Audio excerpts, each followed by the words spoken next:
Just closing your eyes for just a moment and just feeling into the space that is here now, inside of you, inside of your womb, inside of this circle of woman, and feeling into what has called you here today. There's a deep calling. It's like as an ancestral calling, a calling to rise up in our own female vitality, maybe a calling to heal or fix something that feels broken or wounded or forgotten. Whatever it is that's inside of you today that is calling you here, trusting that your higher self has a message for you, trusting that it is time to up-level and to step into that beautiful, thriving being that is asking you to be in full service. I'm feeling into this a little deeper, and you can open your eyes, and I'm going to share with you a little bit. So the Obsidian Yoni Egg, it's a therapeutic tool, and it's an ancient practice that is used to heal memories of the female genital tract.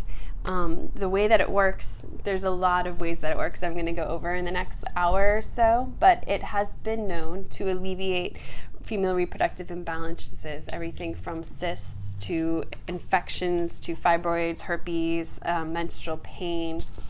Yes, you can still use it if you've had a hysterectomy. It's a way to bring libido back. It's a way to prepare for childbearing and to repair a number of diseases. And I can't say that it effectively treats or heals, or because it's kind of illegal to actually say that, but I have seen it perform these miracles.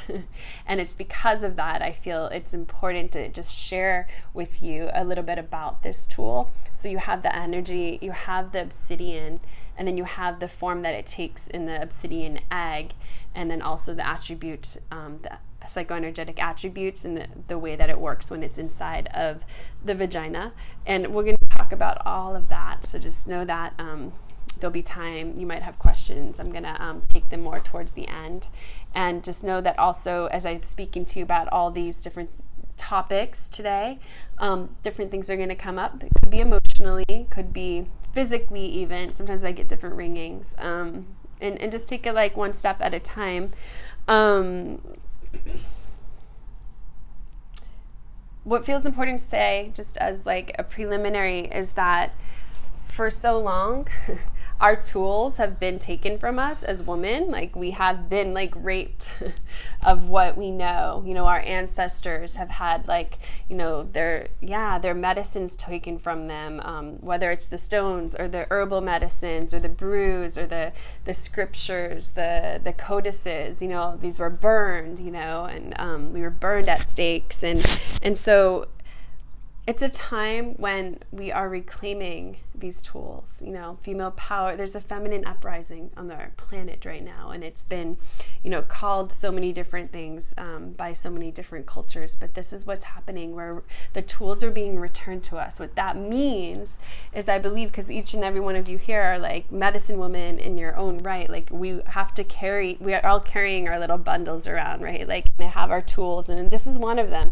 It's like, these are the tools that not only take care of ourselves, our own well-being, but they take care of our loved ones. They take care of the people that we love the most in our communities. So that's what it means to be a medicine woman. It's like not about you. You got to take care of yourself. You have to know self-care so that you can be there for the ones that you love.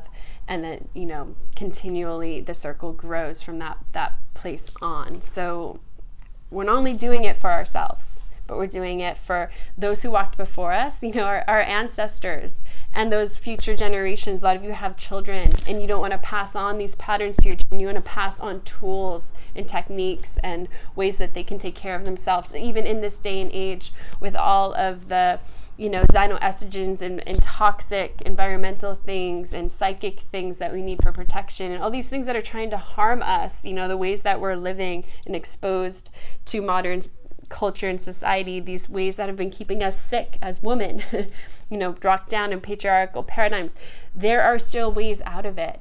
And this is our birthright. It's our birthright to thrive, not just to survive, not just to be in survival mode, but to be in thriving mode, and to be that powerful and that beautiful and that like calm and humble all the time, resilient to disease, right? We can get to ourselves to a place where even though there's all this chaos going on around us, we can walk this planet like knowing our foot in the earth, knowing our purpose, and feeling protected and feeling healthy.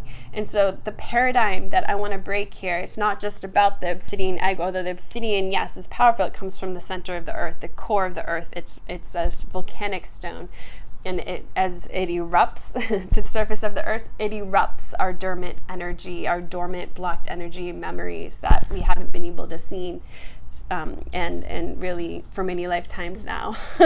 Yeah, so it's all a metaphor. It's all a metaphor.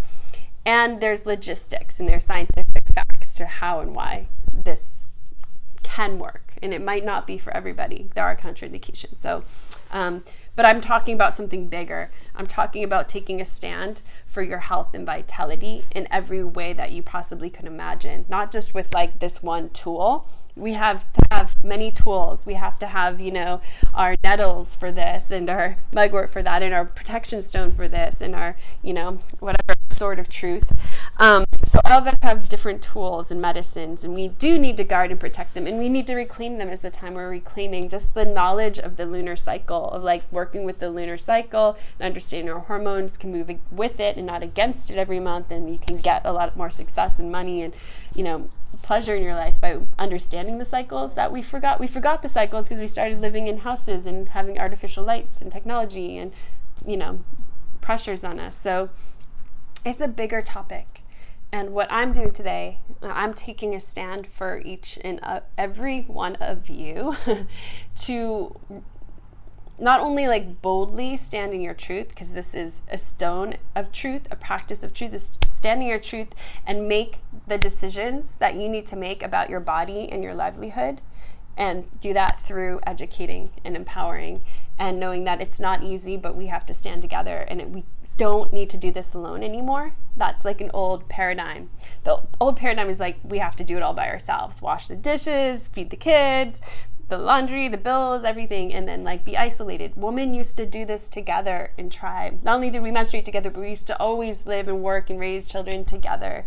And so we need to come together to do it, even in business. If women want to succeed in business, we need to come together in tribe, not just, drive it forward like the masculine paradigm behind it. So I'm just talking about success in every way. You want financial success, you want family success. Like I really believe that coming back to these feminine places and healing them, not just like neglecting them or being too feminine, but like healing our own feminine imbalances first. And then the men also have to heal their feminine imbalances. We all have an unbalanced female part and an unbalanced male part. And then, it's about walking in strength and integrity with both of those. So this stone and this practice today, what I'm talking about is the subconscious, collective of the yin on the planet and the yin energy inside of you. Yin meaning the feminine part of you. And there's a feminine part of you that's really strong already because you're here and because you want to do this work. And there's that part where it's like, there's the wound with the mother or the lover or the, whatever it could possibly be. But we're all in this together. There's different wounds. There's different manifestations of those symptoms. And then there's the feeling of like, when I'm hearing one woman share her story, just tears rolling my eyes, I can feel it. I can feel it as if it's my own pain. So that's what's behind this work. And, I know I can feel you guys kind of nodding and resonating with all that. So the obsidian egg came from Mexico.